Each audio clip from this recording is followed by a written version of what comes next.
The Origin of the Electoral College, presented by Citizen Genius. The Electoral College is an indirect system of electing the president, in which citizens vote for electors, then the electors vote for the president. The presidential candidate with a majority of electoral votes wins the election.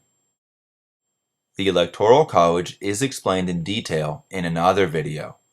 This video will focus on its origin. The Founding Fathers established the Electoral College system in Article 2, Section 1 of the Constitution. Prior to the creation of the Electoral College system, the founders debated several options concerning who should choose the president. Some founders wanted the president chosen by the U.S. Congress, while others wanted the president chosen by the states, either the state legislatures or the governors.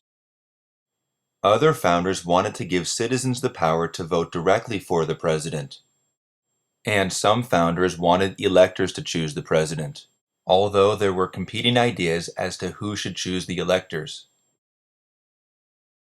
Because of all these competing ideas, a group of founding fathers, known as the Committee of 11 on Postponed Matters, created the Electoral College as a compromise. Let's examine some of the main concerns the Founding Fathers had with each of these plans prior to the creation of the Electoral College system.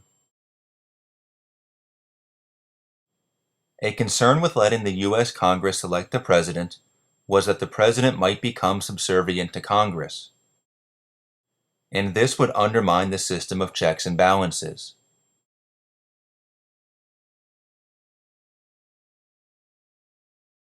A concern with allowing the state legislatures or governors to vote for the president was that the president might feel indebted to the states that voted for him, which would be contrary to the system of federalism in which there are distinct and independent levels of government.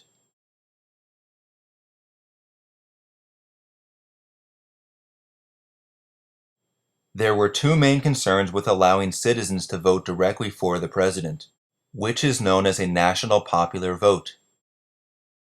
First, some founders worried that the average citizen would not have enough information about all the candidates to make a sound voting decision. They thought each citizen would only vote for the candidate from his region. The winner would then find it difficult to govern an entire country when he only received support from part of it. The Electoral College was created to solve this problem. In theory, the electors will be more knowledgeable and therefore able to choose the best candidate regardless of where he or she is from.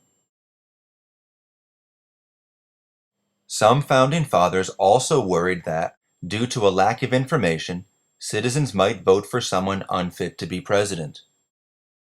The Electoral College system was created so that if this happens, the electors will be able to select a different candidate. The second concern with a national popular vote came from the small states.